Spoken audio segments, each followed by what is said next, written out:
Hi, I'm Michelle Mitchell, and this is my portfolio presentation as I complete my work for Masters of Art in Education at Park University. So, Teacher of Distinction is a combination of the three concentration areas: instructional technology, student diversity, and curriculum and instruction. I chose Teacher of Distinction for my concentration since I found specific classes in each concentration area of interest. I've taught for the Park Hill School District for the past 24 years in the preschool setting, different aspects of that. And I chose these classes as they would benefit my current population I am serving and that I will continue to serve in the future. So first I did the class EDU 5031, which is Enhancing Meaningful Learning. And I looked at what the students would get out of my knowledge was that they're engaging in more than one learning strategy centered around interest. Students are able to use technology in many different forms as routine practices, more student participation and engagement as we're adding those technology means as well as other aspects of differentiating instruction, and new tools for students to accurately measure their learning.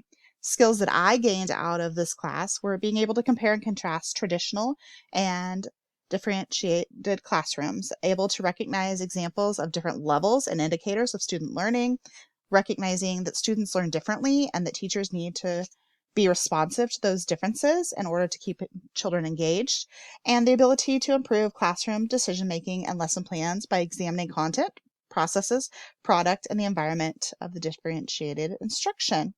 So one of these assignments that I did during this class was for cubing and different learning styles. And basically cubing is when you put questions or themes on a cube and then have children roll them, and whatever they get is the question that they get to answer. This kind of helps children be able to think, in relation to games and thinking that learning is fun, which it should be, so that they will keep that knowledge. But I did a presentation that just talked about the different aspects of cubing and the importance of it, and then some examples, as well as a pattern, and then some more information regarding what cubing is and the benefits of it. So, and the process and the product and the content and the environment, again, are the important aspects of that.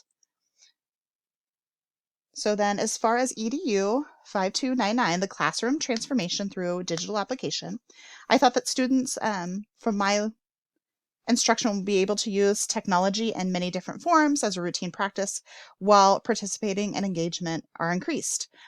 New tools to help students accurately measure their learning by engaging them and exploring real-world issues, solving authentic problems through digital tools and resources. And that students can be active participants in setting their own educational goals, managing their own learning, and assessing their own progress. And obviously, as my children are very young learners, but they can set that foundation to be able to expand on these processes as they get older. So the knowledge that I gained from this class was being able to design and develop digital age learning experiences and assessment, developing technology-enriched learning environments that enable students to pursue their learning interest and curiosities, recognizing examples of different levels and indicators of student learning again, and customizing and personalizing learning activities to address students' diverse learning styles, work styles, and abilities by using those digital tools and resources. And then providing my students with multiple and varied formative and summative assessments. And so I did that through a showcase of these digital tools.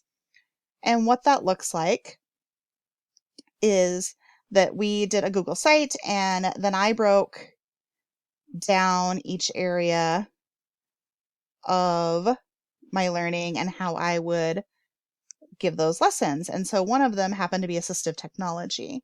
And then I also did presentations of AT tools, and then broke that down as how, read aloud.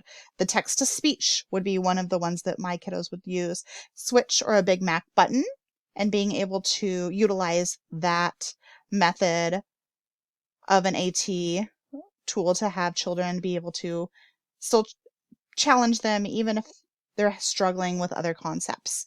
And then I also added lots of links for the most likely AT tools that my students would use, that I could share these with other educators or even parents as they're striving to add things for their child to do at home. Digital storytelling and visual schedules are all things that would be great AT tools for students. And then my next one, here's the portfolio again, but EDU 5323, Technology as an Intervention. So students will have the opportunity to use various online tools, resources, such as graphic organizers, spectrum of levels of technology, and visual aids to support learning. They'll also be able to use technology in many different forms. Again, as that routine practice, as they're learning to participate and be able to engage, as that increases their learning and being able to show their knowledge, exploring real world issues and solving authentic problems, and then being active participants as they're striving to meet all of their learning goals and as they're assessing their progress. And then the knowledge I got from this class was identifying low to high levels of assistive technology for students of various needs. So those sensory inputs, motor, communication, behavior, etc. So I did a presentation on behavior and assistive technology supports, and that I'll show you in just a minute, and then demonstrating effective online communication and collaboration, utilizing those low, medium, high technology tools to create supportive learning environment for diverse learners, and then defining what universal design of learning, that UDL, and those roles in a blended learning environment, and then understanding copyright laws. That was something that I felt was very beneficial that we kind of forget about as things go along. So as far as the behavior and assistive technology support, it was just a presentation that I did for this class that just talked about what behavior was, gave some quotes, and then looked at how we can support students with behaviors using assistive technology. So really breaking down just that no to low tech supports, those visual aids, picture boards, workflow boards, and consequence maps, and then just basic modeling, and utilizing different websites like Lesson Picks or Go Board Maker and things to be able to make these and make them attractive for students to really be drawn to. The mid-tech supports would be those reminder devices, those visual and textual services, talk lights or digital reminders again, switch operated, so that Big Mac button that I talked about in a previous assignment, and then looking at high-tech supports. So social stories on different movie makers and things like that, and just those full-out modeling where students can watch someone else do their work and then them copying that and being able to imitate what others are doing. So, as well as an AAC device and using that voice output. And then we'll look at Lesson Picks is one that I particularly love as far as making those visual aids, because it's so simple that I can very quickly make a resource for a student if they needed one. I can also pull in personal photos of that student and make it very meaningful to them. My next class was EDU 5325, the Google Tools for Educators. And I thought that students would enjoy interactive learning. They'd be able to operate those interactive boards without assistance. Students would participate and be engaged, and that they'd help students visually be able to see things that maybe they wouldn't be able to in the setting that they're in, the environment that they're in, being able to connect with people across the world. And the skills that I gained doing that is being able to use the Google applications with minimal assistance. Like, I love some Google.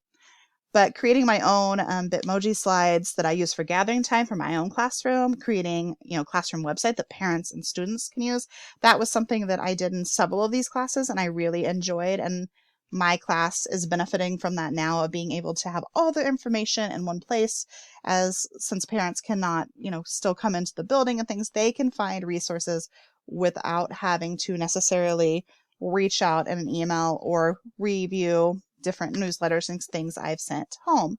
And then I also learned how to create my first blog, which was very much a step out of my comfort zone. It was interesting to see. I quite enjoyed it after we got started, but just being able to put my own learning in to a platform that someone can view and base their learning off of as well.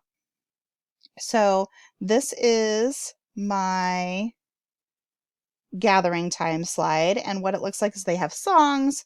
Students are able to have interactive moments where they can move what day of the week it is, talk about the calendar. All my little owls have songs that deal with the slide concept. So this one would be the 7 days of the week or months, depending on what. The same with these would be weather. They can click the thermometer and that'll tell them what our local weather looks like as of that moment. Letters all have the phonics sounds behind them, things like that as we go through numbers, shapes, colors, and then I can also highlight those core words for each week. So students are working together with their peers to be able to go through this. My older students are able to lead gathering time. They choose each time that one child leads and the next day someone else leads. This is also something that I can push out via Seesaw so that my children can do this at home with their families, or if there happens to be digital learning days or an AMI day that we had to be away from the school building, they are able to still continue to do our daily routine and learn those skills as we go along. Then my next,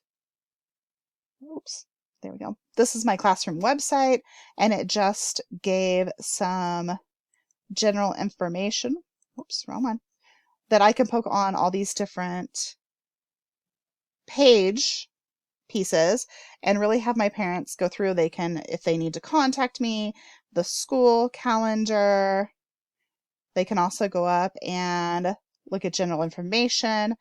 My class happens to be an AM and PM class depending on their age. So parents can click on those specific sites and see pictures of my children in the class and all the different learning that they're doing. Then family resources, and that's just a large list of information that my parents can go to if they have any questions about maybe the milestone tracker, if their child is needing some assistance in a certain or a specific area, and being able to reach out for that. And then my next one would be for EDU 5326, the technology, trends, tools, and media.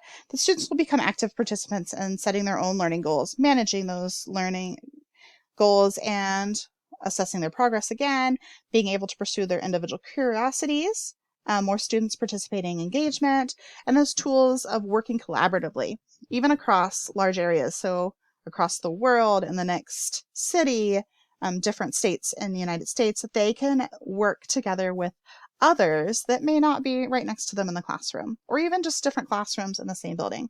And that I was able to explore, identify, implement technology, trends, tools, and media, and using those technology as a variety of purposes to best help my students. And I was showing that as a lesson plan that I can look at my SAMR lessons all in one area. So just how technology is implemented in those different things. So then here's just everyone broken down, and I was able to share that with my other students, peers in the classroom as well, and then look at assessments and which ones would best fit my students and their young age, and being able to push that out into Seesaw or in the classroom setting as well.